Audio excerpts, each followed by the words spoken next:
Good morning. I've got another coffee talk for you guys. Still dark out. I'm trying something new today. It's not actually coffee. I don't even know what it is. It's like coffee and it's got caffeine, but it's a powder you put in hot water, and I think we're trying it out for the Gaucho Derby. But I have a really good topic for you guys. It is how to get good at something. And we're going to break this down a little bit because there's a lot to it. I've got some facts written down here for you guys, or at least someone else's ideas on how long it takes to get good at something, and then I get to mix in some of my own experience. So I have some passion for this topic because I've learned a lot of things in life, and I've also attempted to teach a lot of people. I'm not always a good teacher, but it's a goal of mine to become a good teacher. So let's get into it. So a lot of people have heard of this book. It's by Malcolm Gladwell, called Outliers, and he talks about the 10,000 hour rule. And so in his book, the idea is it takes 10,000 hours of, I think he describes it as good practice. So not just monotonously doing something necessarily, but good, dedicated practice to getting better, 10,000 hours. And that probably initially sounds like a lot. Well, I'm going to break it down for you because it is really a lot. Obviously, when you become an adult, it's hard to practice something very many hours a day. So let's say you're a dedicated adult, you take on a new craft, and you want to get to this 10,000 hours.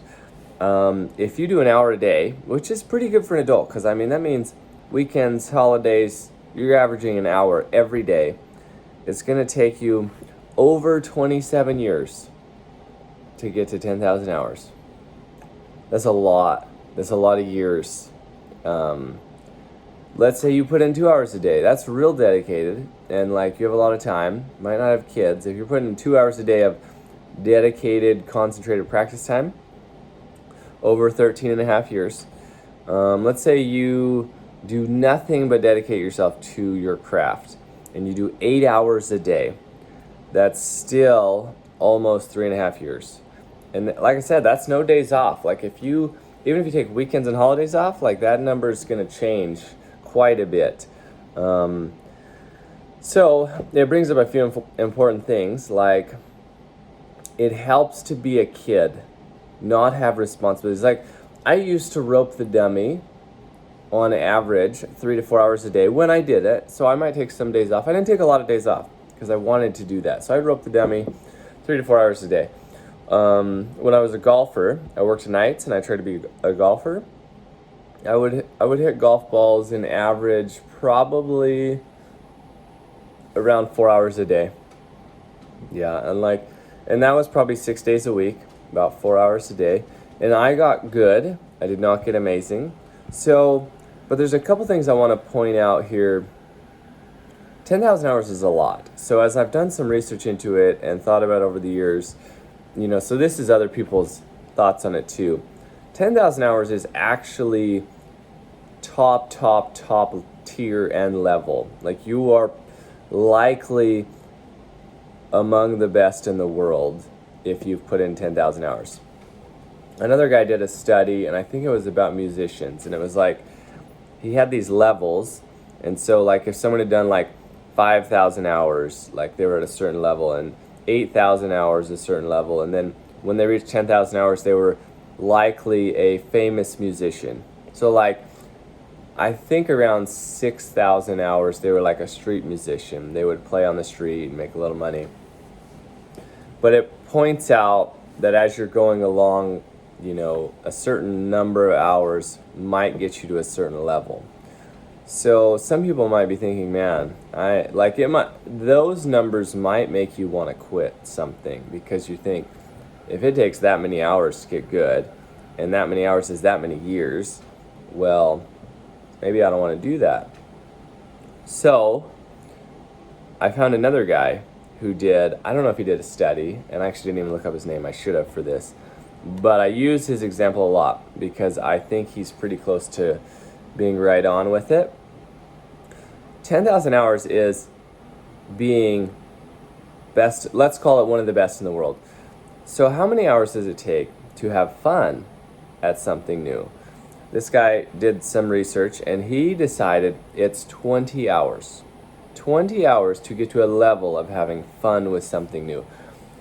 I like this for a lot of reasons. I think this would push a person to start something new.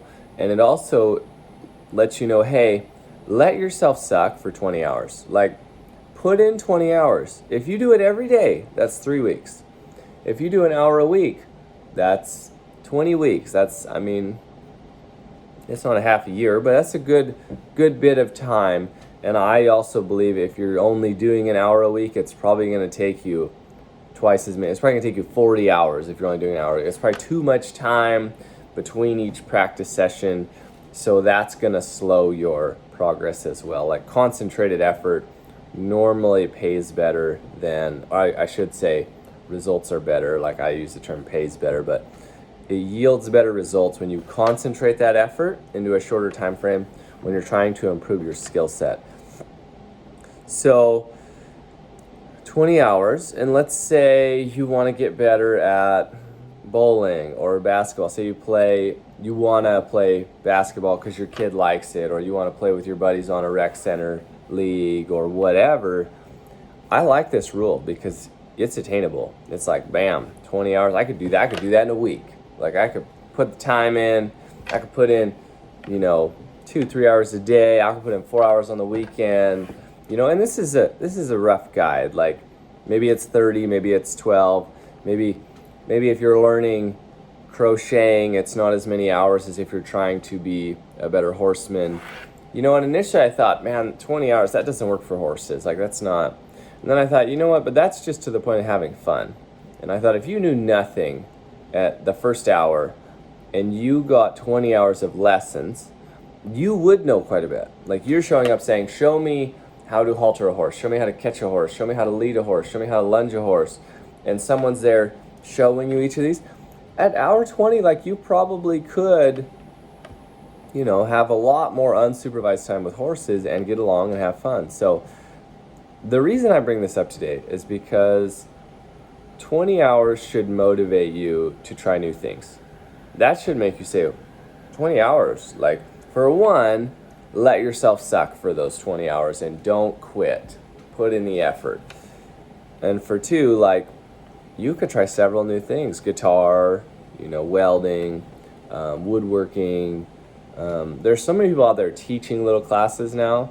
And especially if you can get to one that's in person and they have all the tools. Like, one weekend I took a blacksmithing class several years ago, and they had everything there. You just showed up and you built stuff, and I built 10 or 12 things, and and I don't think it was, I don't know if I got to 20 hours in that weekend.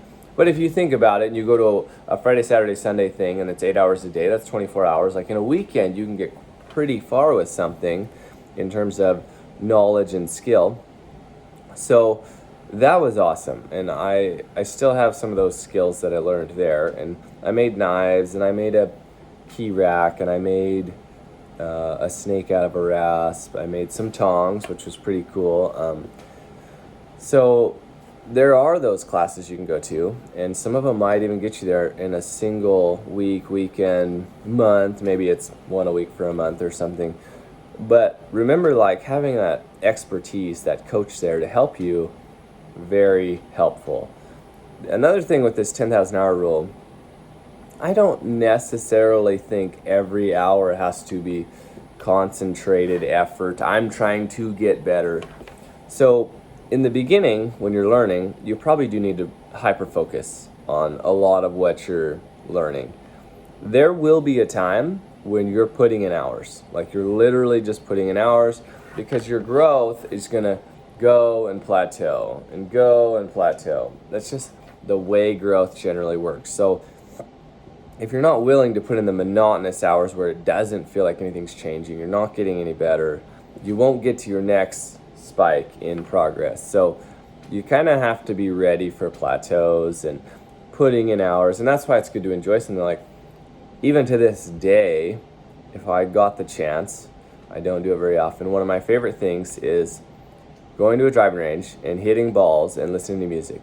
And a lot of times they call it beating balls. Like you're not trying to get better, you're just beating balls. Well, sometimes you need to, because you need to groove a swing. Sometimes it's not helpful. So it just depends on, I think, where you're at, and sometimes it's necessary. So it's something to consider as you're getting better at something. Some of the hours are literally just putting in hours, and also you won't get to the next step without the hours. And I see it a lot now with the interns. They think when they show up and get the knowledge, bam, next level. You can, especially if you've already put in the hours. You put in a lot of hours and you just needed that next puzzle piece to jump you up. Well, then you're going to plateau again, so get ready. But also, you need to know how necessary those hours are. I don't know if we're letting people know enough. You have to put in the hours. You have to. Like, knowledge isn't going to change it. Like, you have to mix knowledge with experience, or I should say knowledge with putting in the physical time to gain the experience. So there's a reason a lot of job applications require experience, because you can't replace it. You can't get it out of a book. I can't tell you how to train a horse and don't do this and don't do that and don't do this.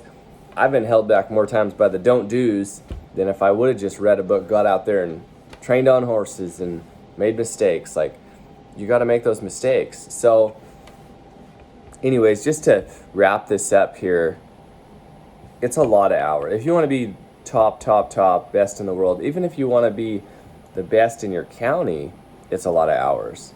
And it could be several years. And so that's why it's so important to love what you do and also have discipline, because I don't care if you love it. Some days you're not going to want to do it. The next thing, 20 hours. Get to it. And you want to try something new? If you wanted to try something for the last 20 years, do it. And make a little log and log every hour and say, I'm just going to get to 20. I'm going to suck as bad as I can suck, and I'm going to get to 20. You'd be amazed how long it really takes to get to 20, first of all, because as you become an adult and the responsibilities start jumping in, it's hard to set aside 20 hours for something. The best way you can do it is set aside your phone and your social media, and you'll free up a lot of hours. I mean, there's a lot of people averaging 2 to 4 hours a day on social media, and they just mind-numbingly staring at their phone. So, if it's guitar, if it's welding, if it's axe throwing, if it's shooting a basketball, get to the 20 hours and see what it does for your life. I mean, I've acquired a lot of skills, and that's why I promote it, because it has made life more enjoyable for me. I understand that a jack of all trades generally gets paid less than a master of one. The top best at anything is going to make more than a guy that is let's call the best guy a level 10. He's a level 10, is going to make more money probably than a guy who's a level 7 at everything.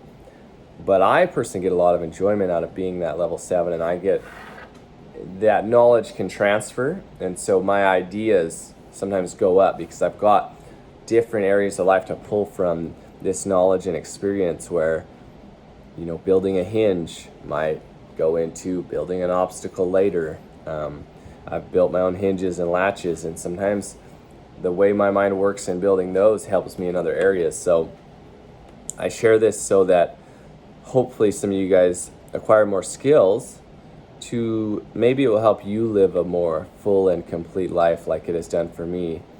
And don't expect it to be the most lucrative thing you do, because sometimes being the very best golfer or the very best plumber or the very best electrician will do more for you in terms of money. But there'll be a time in your life you make enough money. Money's not what you're looking for. So I hope that helps. keep those two numbers in mind: 20 hours, 10,000 hours, and there's a lot of room in the middle. So it's been good. I'm gonna get to work here, and we'll see you guys next time.